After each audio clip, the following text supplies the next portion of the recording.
Okay, a couple things at the top. Mondays, there's always a lot to report. I'm sure you feel that way. Later today, the President, the First Lady, the Vice President, and the Second Gentleman will mark the solemn milestone of 500,000 American lives lost to COVID-19. They will ask all Americans to join in a moment of silence during a candle lighting ceremony at sundown. President Biden will also deliver remarks and order all flags on federal property to be lowered at half staff for the next 5 days.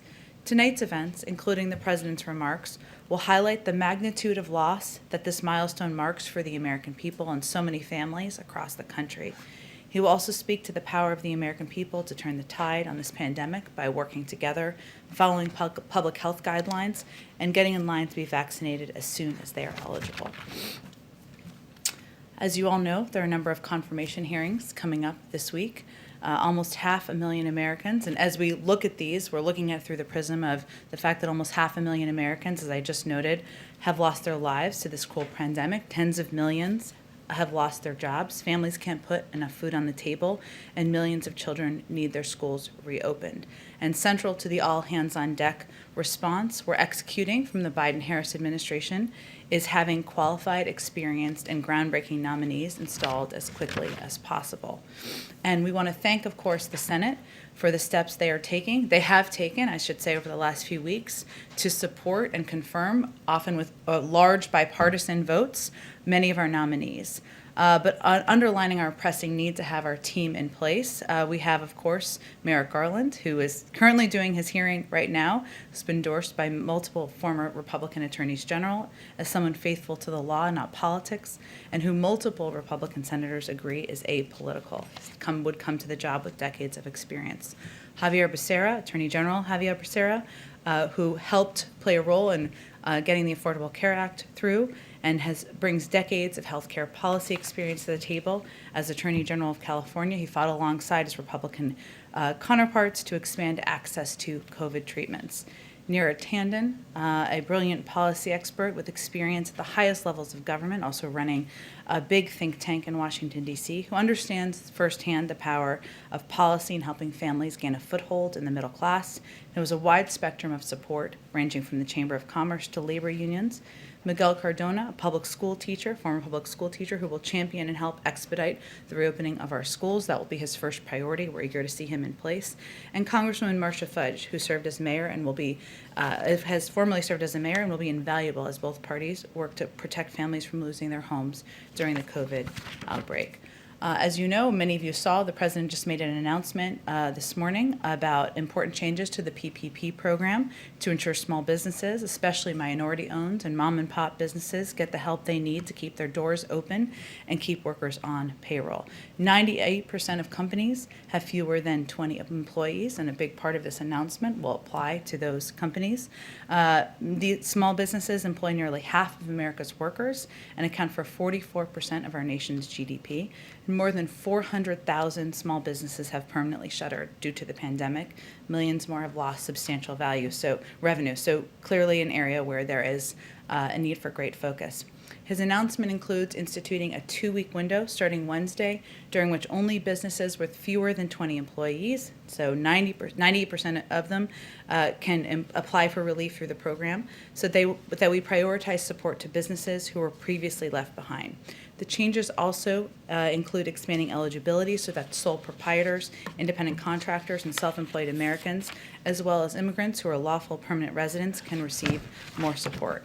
And finally, the changes announced today will roll back restrictions that disproportionately impacted entrepreneurs of color from receiving relief, including Americans who are behind on student loan payments and business owners who were formerly incarcerated for non-fraud convictions. I also just had an update on the winter storm.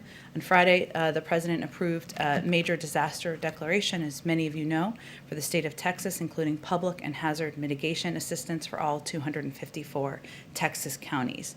In that declaration, 77 Texas counties were approved for individual assistance, which allows for uninsured property owners to seek federal assistance if their home is damaged by burst pipes caused from freezing weather.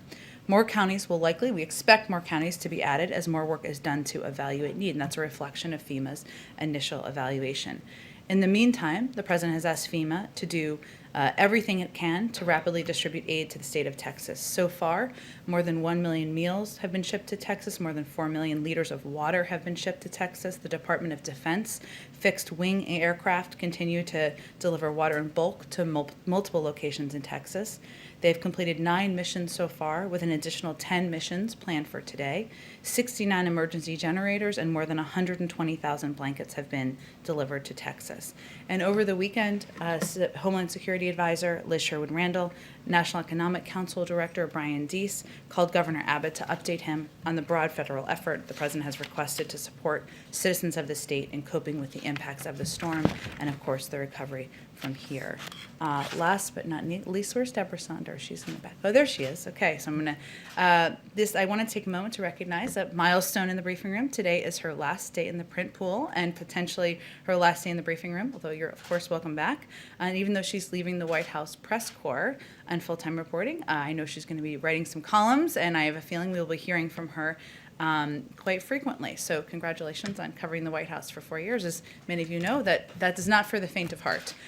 So let's start with your questions. Thank you. I'm your first burnout, but I won't be your last. Yeah, that's right. That's fair. So I'm going to start with a housekeeping question. Oh, okay. Well, we'll just go to you. We'll go to you, Deborah. Go ahead. Thank you so much. This morning I saw there was no Marine out front in the front door during the 9:45 briefing. And I asked lower press. Lower press says, we don't have to have a Marine out front when the president is in the Oval Office. And I've been getting emails and questions ever since I filed that pool report. If there was no Marine out front, does that mean that the president is not in the Oval Office? The president was in the Oval Office this morning, working, receiving the PDB, and all the things that you're aware of from the schedule. There hasn't been a change of policy. So, if there's no Marine there, that doesn't mean anything.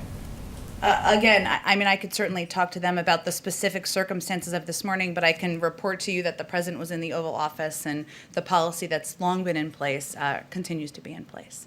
People are fascinated by this. I have 2 quick Nevada questions. Okay. One, does the president have a position? There's a bill in Nevada to get rid of the caucus and make it a primary, and there's the hope that Nevada's going to be first. Nevada's going to be first. So could you please tell me, does the president have a position on that? There's plenty of time for politics. The president's been in office for a month. I'd refer you to the DNC and others who will lead that process moving forward. Do you have a position on renaming McCarran after Harry Reid?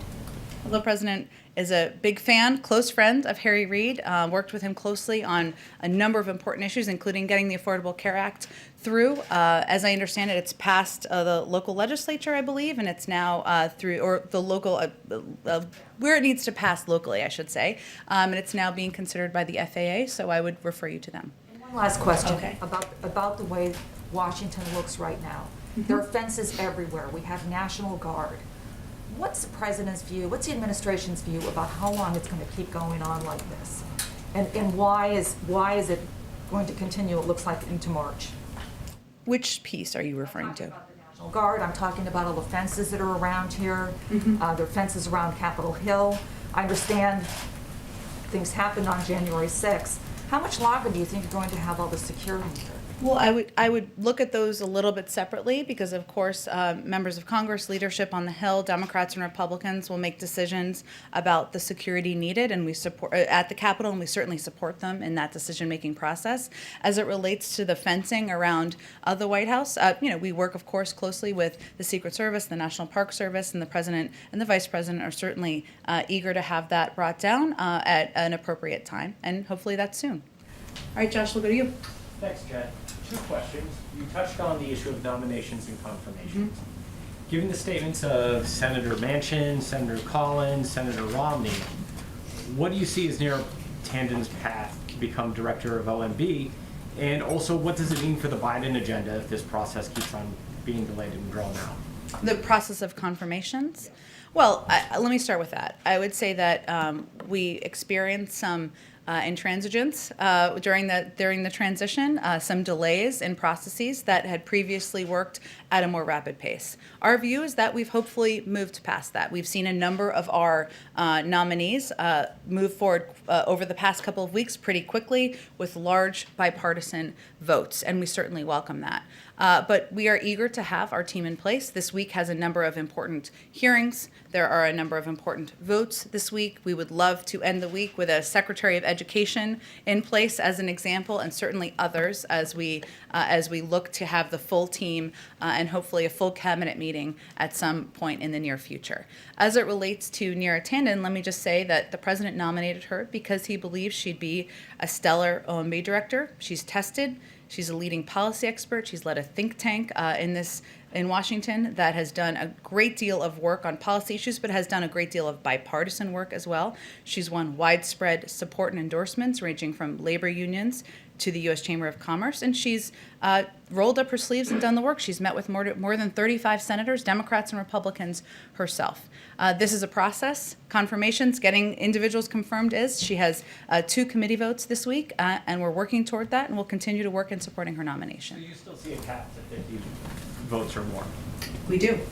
And then secondly, on Iran, we've seen some issues with regard to Iran restricting access to nuclear inspectors. And I was curious for how this works with Secretary of State Blinken saying he expects strict compliance by Iran in order to re-enter the deal with the United States.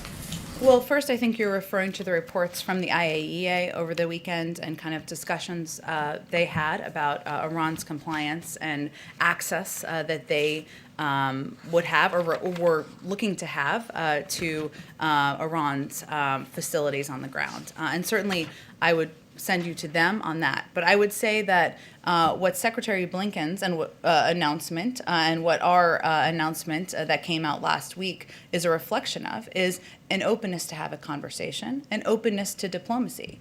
And that invitation was issued by the Europeans to invite us, to invite the Iranians to the table to have a conversation.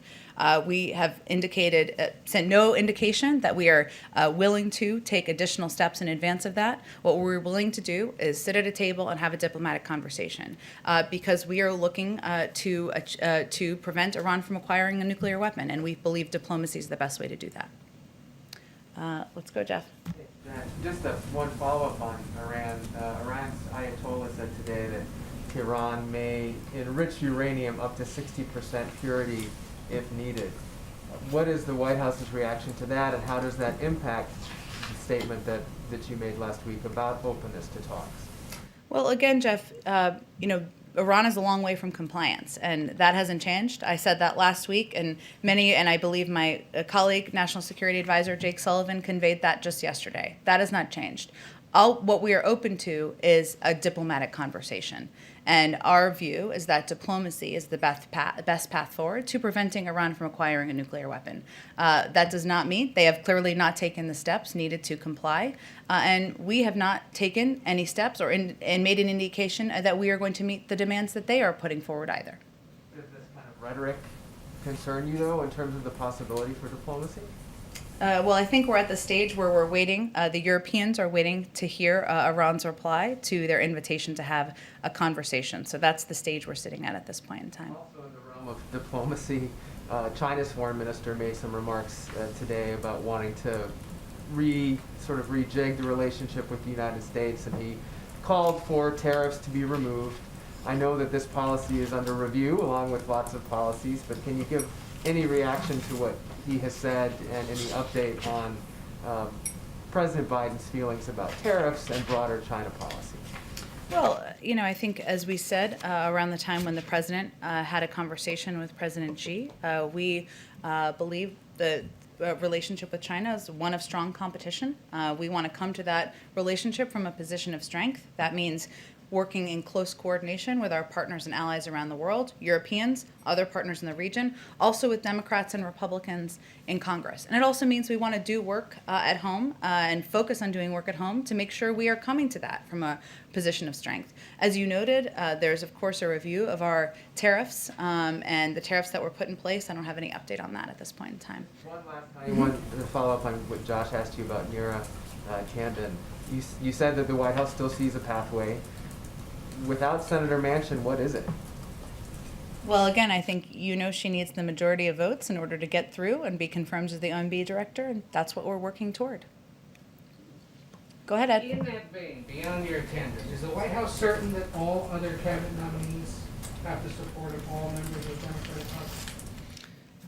Well, I don't have a whip count for you here, but we take nothing for granted. And part of our effort is not just reaching out to Republicans, which we certainly are doing, and all of our nominees do as well, but also ensuring that Democrats who have questions, who have any concerns, have their questions answered too. And we take nothing for granted in pushing forward with our nominees.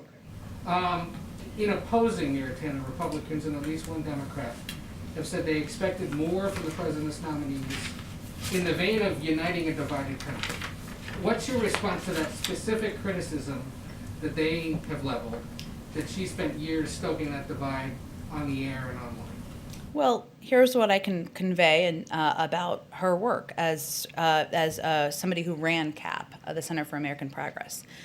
She worked with partners across the ideological spectrum to develop consensus solutions to addressing the federal tax code, to improving access to high-quality educational opportunities. They partnered with AEI in that effort. She led the effort to work with FreedomWorks and others on the R Street Institute on making progress on criminal justice reform. And again, she met with 35 members of the Senate, including Republicans. So she is willing and eager to meet with people who agree with her, of course, but also people who disagree with her. And what she brings to the table is not only decades of policy experience, but and expertise and leadership, again, of a major think tank in this city, but also somebody who has lived experience. You know, she grew up as the daughter of a single mother, somebody who benefited from many of the programs that she would be tasked with determining the recommendations on funding for. So she has a record of working with members of both parties, or views from both parties, and we have no doubt she would do that as budget director.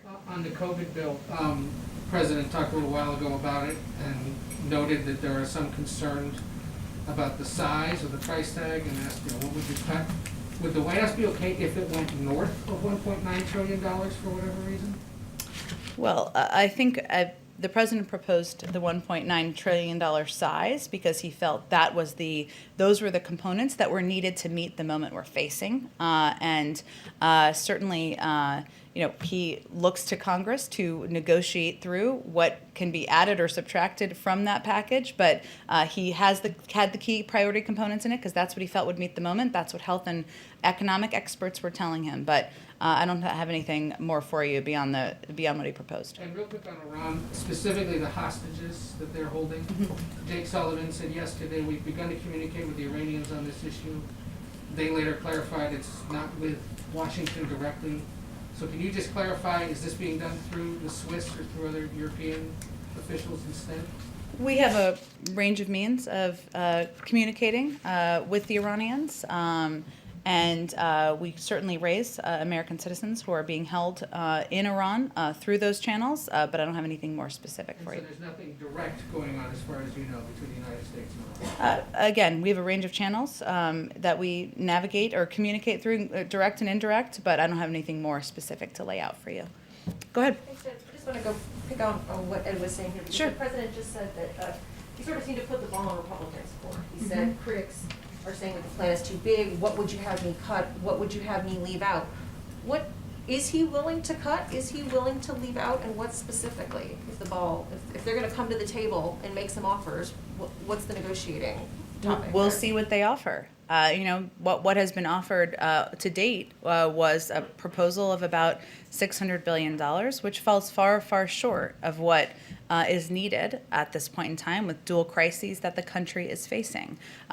He was making the point, and he did something similar in his remarks on Friday, that, this is a difficult time the country is facing. That's why 400 mayors have come out and said they support this package. That's why Democratic and Republican governors have come out and said that. Business leaders, others. That's why the majority of the American people support it. So the point he's making, he wasn't offering a negotiation. He was making the point that the key components of this bill are addressing the crisis we're facing. So would you cut funding for schools? Would only half of the schools that need funding get funding? Would only half of the people who are uninsured, need, deserve to direct checks, should only half of them get them? The point he's making is that the size of the package is a reflection of the size of the crisis. And you mentioned at the top of your remarks the grim milestone that the country is facing today with these 500,000 deaths.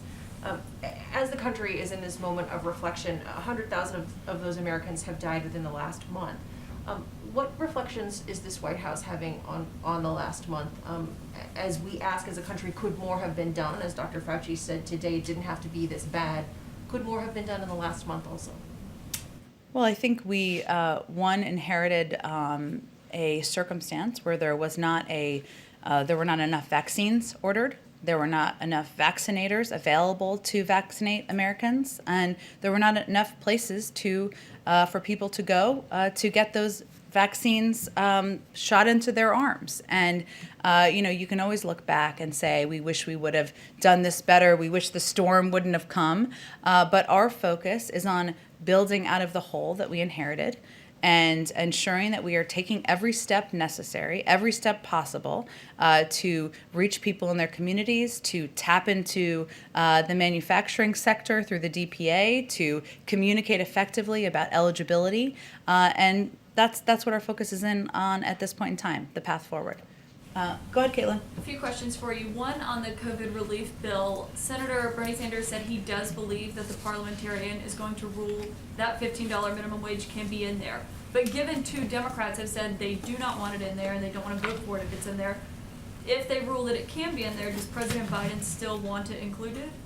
Well, the president would not have included an increase in the minimum wage if he did not want to see it in the final package. And certainly we are in close touch with Senator Sanders and his team, and we hope that he's right and that it is included in the package. But we'll see what the parliamentarian says. That process, as you noted, Caitlin, is underway now, the bird bath, as they call it, my favorite term of the week. And we'll see what comes out on the other end. And then what it looks like for members of Congress and who have expressed support or opposition to it, they'll have to make a decision at that point in time. But the stage we're at right now is it needs to go through the parliamentary process. Okay, and on your tangent, you talked about how you believe, the White House believes she is qualified for this job. You talked about her past experience, but the specific criticisms that we're getting from these people who are saying they are not going to vote for her is that Mitt Romney said he is critical of extreme rhetoric. Susan Collins says she's demonstrated exactly the kind of animosity President Biden pledged to transcend. Manchin said he's worried that her statements will have a toxic and detrimental impact on the working relationship that they're expected to have with the budget director. So does the White House believe that her past statements are inflammatory? Well, Caitlin, the president would not have nominated her if he did not think she would be an excellent OMB director. And he nominated her because she is qualified, because she is somebody who has a proven experience and record, as I outlined earlier, of working with different groups and organizations with different political beliefs, and because he believes that her own experience will contribute to taking a fresh perspective and a fresh approach to this position. So we simply just disagree with whether she's the right person for the job with these senators. So President Biden did not have any concerns about her past statements?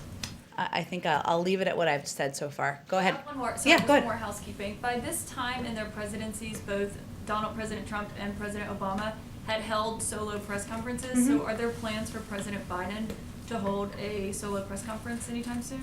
He will hold a solo press conference, but I don't have a date for you at this point in time. This week?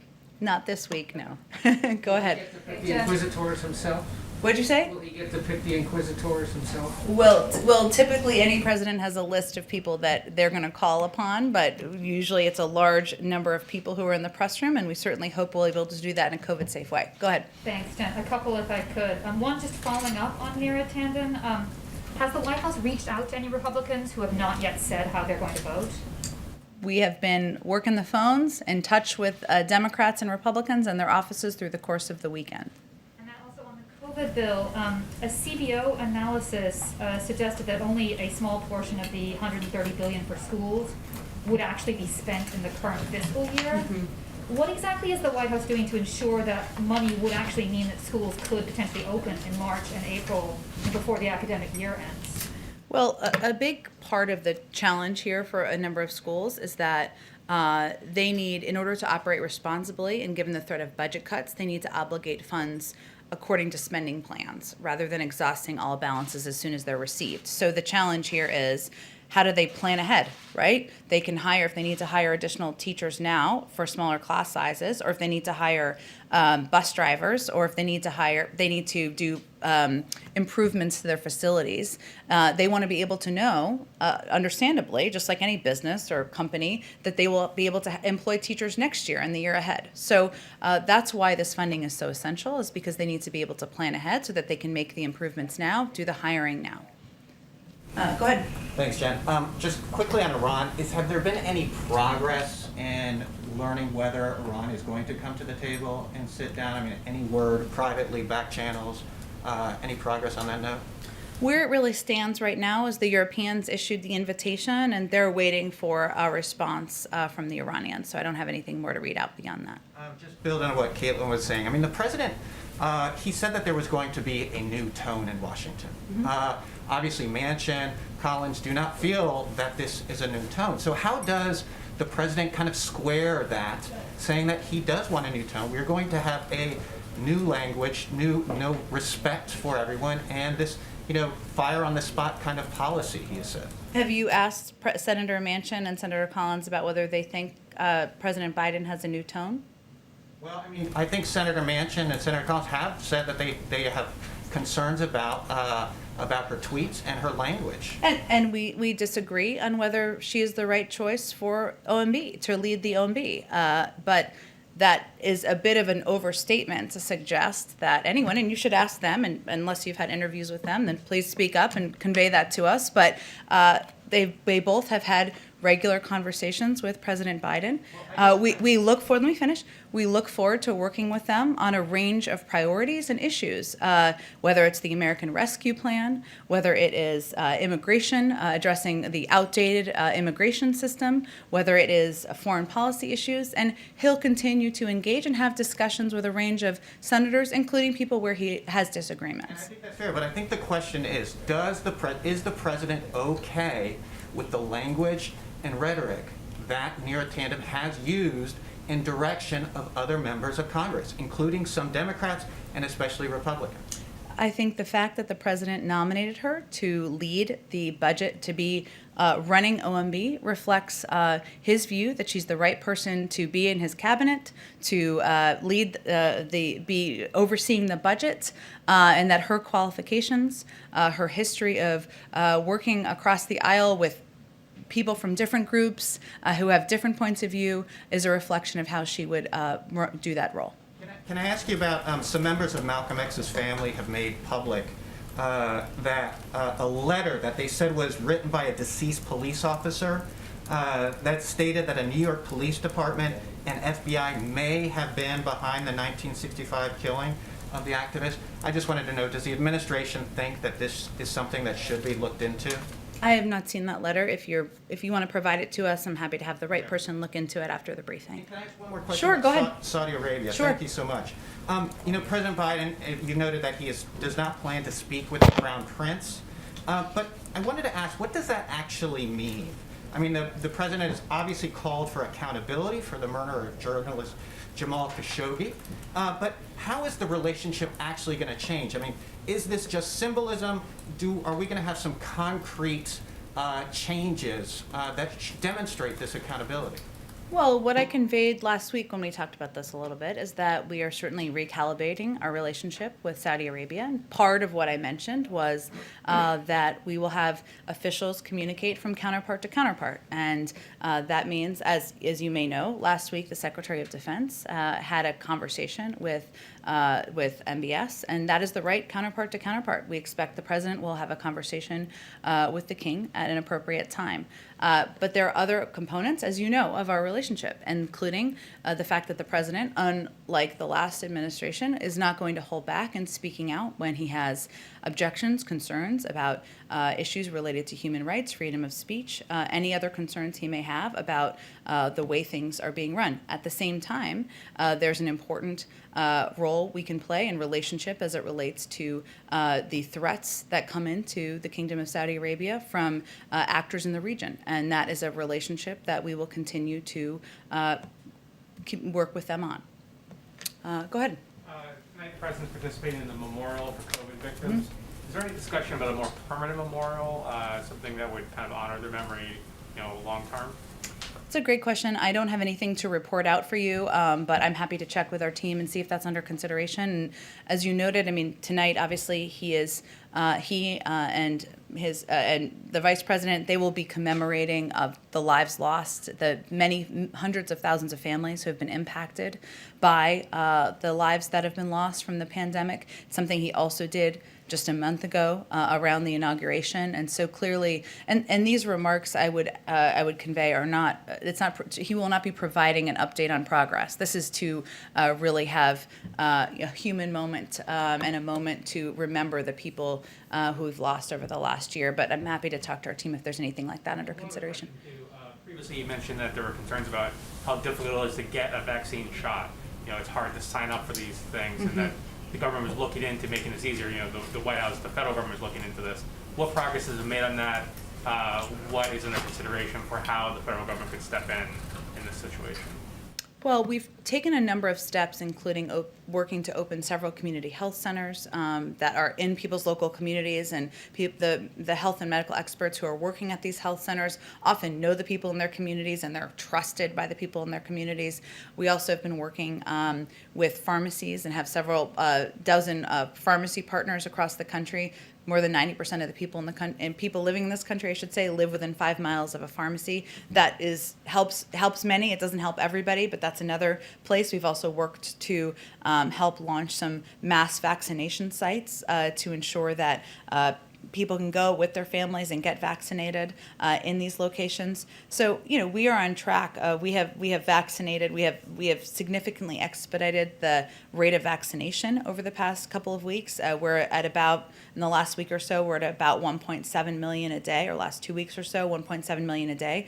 Prior to the president taking office, it was more around 800 to 900,000. But there's work that needs to continue, and that includes ensuring we have the vaccinations, ensuring we have the vaccinators needed to do those vaccinations, and the sites, as I touched on, across the country who can facilitate I that. think the specific concern is the interface, the websites, the phone calls, how hard it is to actually book the appointment, not the actual place to go to. Well, the place to go to is a huge factor in that, because a community, but this is something we've done a lot of work and research on, a community health center that's located in the middle of a community where people know to go to for basic health care, for for questions about their kids, for pediatric appointments. That's a place that's trusted in their community. So it's important that those are places that are open now in a range of communities across the country.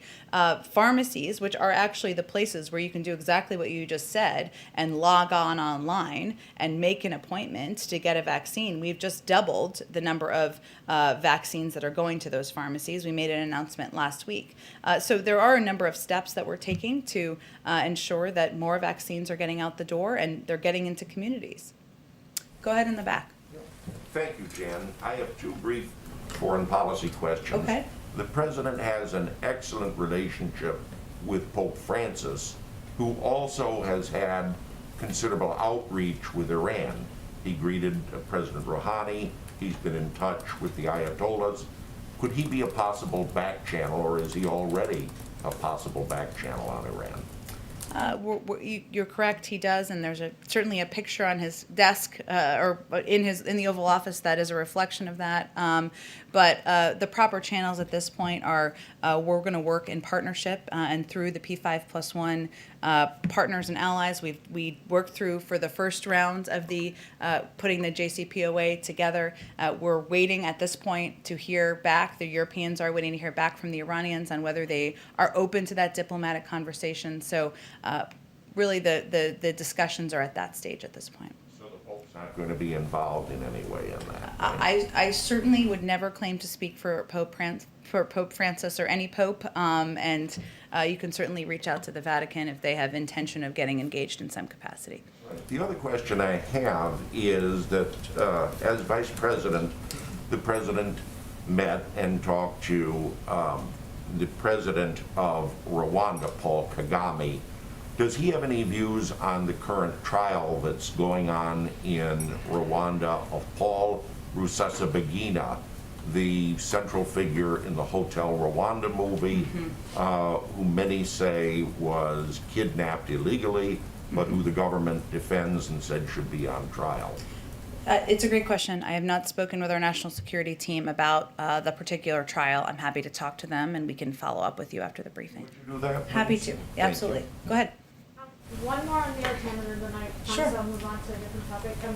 You said she's only met with 35 senators, is that correct? Is there, Over at least 35, had over 35 meetings. is there a reason she's not met with more? Has any GOP senator refused to meet with her? I don't think we're going to speak to, as we would in any case, who she's met to or met with or give you a list to protect the privacy of senators. But 35 meetings with Republican and Democratic senators is actually quite a significant number of meetings in the process. But Okay, point taken, but if you look at how controversial her nomination is and in the context of your broader legislative agenda and other legislative items that will face an uphill battle in Congress, do you risk political capital by forging ahead with this, or do you see it completely unrelated? look, I think the president nominated Neera Tanden because he felt she was the right person to lead the budget office, because she has decades of experience, because she would bring fresh perspective to the job, because she has a record of working with people from a range of organizations of different viewpoints. But and we remain committed to moving that process forward to a confirmation. But there are even areas where we disagree. We may have disagreement, of course, with Senator Manchin or Senator Collins about whether she's the right person to lead. But we are still going to work with them on a range of other issues that are of mutual interest and of interest to the American people. And that includes the rescue plan. That includes many components of the president's agenda moving forward. They Go might ahead. not want to work with you. Oh, Sorry, go sorry, ahead. one more. Go ahead. One other one on the semiconductor shortage, which I asked about, I think, 2 weeks ago or a week ago now. Brian Deese and Jake Sullivan, I think, are working on this, and you confirmed that there was outreach to the Taiwanese and other countries. Do you have any update on responses that you got from these countries on how to fix it? And I know you guys have also acknowledged there is no short-term fix, but something in the medium term, since it is really impacting a lot of businesses. Absolutely, and there's been outreach to the manufacturing sector and companies as well to discuss the impact of the shortage. You mentioned the letter that was reported that Brian Deese, our NEC director, sent to Taiwan. There has been a lot of outreach to international partners as well as we work through this issue. But I expect we'll have more in the coming days to share with you on the next steps here. Go ahead. Hey, Jen, thanks. 2 questions. The first is on Texas. Some folks have come home to astronomical electric bills, and there are, stories about those being the result of deregulation and other issues being the result of light regulation. I wonder if the president plans to weigh in on that or talk to that. Does he still plan to go to Texas, or does he plan to go to Texas this week? Sure. Well, the president is eager to go to Texas. I traveled with him to Michigan, I should say, on Friday, and he was closely tracking, of course, the work that FEMA was underway. He spoke with his acting administrator on the way back from that trip. He has been getting updates from his national security team over the course of the weekend, and he wants to go and show his support. He also is fully aware of the footprint of a president of the United States and everything that comes with that, traveling to a disaster area. But we are hopeful that trip can happen as early as this week. Sure. One more question on hopefully getting a preview of the timber of tonight's speech. I wonder if there is a worry from the White House that, given positive news on the coronavirus front, that people will let down their guards, as has happened in the past, and numbers will go up or spike again. Does the president plan to address any of that tonight, or is it just reflecting on the grim milestone? The president felt it was important on a personal level and human level to mark the lives lost over the past year, nearly year of this pandemic. And that's the purpose of tonight, both the remarks he'll be delivering, but also the moment of silence that we will all be participating in from wherever you are located. But he is also quite mindful. So tonight is not the night to give advice to the public or give an update on progress being made. But he has, at every opportunity he has been given, from last Friday to most times he's speaking publicly, convey that his focus and his commitment is on getting the American Rescue Plan passed, ensuring we have enough vaccines to vaccinate 300 million Americans, but the American people have a role to play here as well, which is wearing masks, social distancing. Everybody wants to get back to normal, but the president, the federal government can't do that alone. It is going to take everybody participating in that process to get closer to normalcy in the country. Go ahead in the back. Thank you, Jen. I have one question and one from Canadian journalist. This is follow-up on Nord Stream 2. Several Republican members of Congress criticized the administration for a failure to name new targets for sanctions related to Nord Stream 2 in a report required by Congress. And Democratic Senator Jean Shaheen is also asking for explanation. And just today, foreign ministers of Poland and Ukraine urged President Biden to stop the project. Your response? Well, President Biden's view remains that Nord Stream 2 is a bad deal. It's a bad deal because it divides Europe, it exposes Ukraine and Central Europe to Russian manipulation, and because it goes against Europe's own stated energy and security goals, which I think is a shared concern that many of the individuals you mentioned have expressed. We're continuing to monitor activity to complete or to certify the pipeline, and if such activity takes place, we'll make a determination on the applicability of sanctions. And sanctions are only one of many important tools to ensure energy security, so we're also going to work with our allies and partners to reinforce European energy security and to safeguard against the sort of predatory behavior we have warned against. This is a question from James McCartan from the Canadian Press, ahead of President Biden's meeting with Prime Minister Justin Trudeau. So he's asking, what commitments is the president prepared to make to Prime Minister regarding the continued detention of 2 Canadians in China? And is the President Biden willing to make exceptions from his Buy American provisions for Canadian contractors and suppliers? Well, on the second one, he signed an executive order. We're, of course, evaluating procurement components of that, but no changes anticipated. Of course, the Prime Minister will bring up whatever he would like to bring up, as is true of any bilateral meeting. We expect the President, during the meeting, to highlight the strong and deep partnership between the United States and Canada as neighbors, friends, and NATO allies, that they will discuss issues of mutual interest from COVID-19 to climate change and the economic ties that bind our countries, as well as the deep people-to-people bonds we share. And after the conclusion of the meeting, I'm sure we'll have a readout of what was discussed and communicated during his first bilateral meeting. Thank you. Go ahead. Thanks, Jen. Even while acknowledging the grim milestone that we're hitting today of 500,000 deaths in the country, it's worth mentioning that around the country, cases, hospitalizations, and deaths currently are plummeting. And as the pace of vaccination increases, I'm wondering, does the administration think that we're either at or close to a sort of turning point as it comes to the pandemic? Well, I certainly understand the question, and it's one that I'm sure all of your friends and neighbors are asking you as well. But I know that there'll be a briefing later this afternoon with our health experts, as we do Monday, Wednesday, and Friday. I would say, though, that 500,000, a milestone of 500,000 deaths is certainly not something we're celebrating. And it's hardly something, it's something to commemorate and to take a moment to remember all of the families that have been impacted across the country. We feel there has been some progress made. We're leading the world in the number of vaccinations administered, and second only to Israel in the share of population fully vaccinated. We're, of course, implementing new masking requirements to make sure people stay safe. But as someone alluded to or in an earlier question, we need to remain vigilant. both from the federal government. The American people need to, and it's still going to be months and months of sacrifice, of work, of suffering, unfortunately, in order to get through the pandemic. Thanks. Thanks, everyone.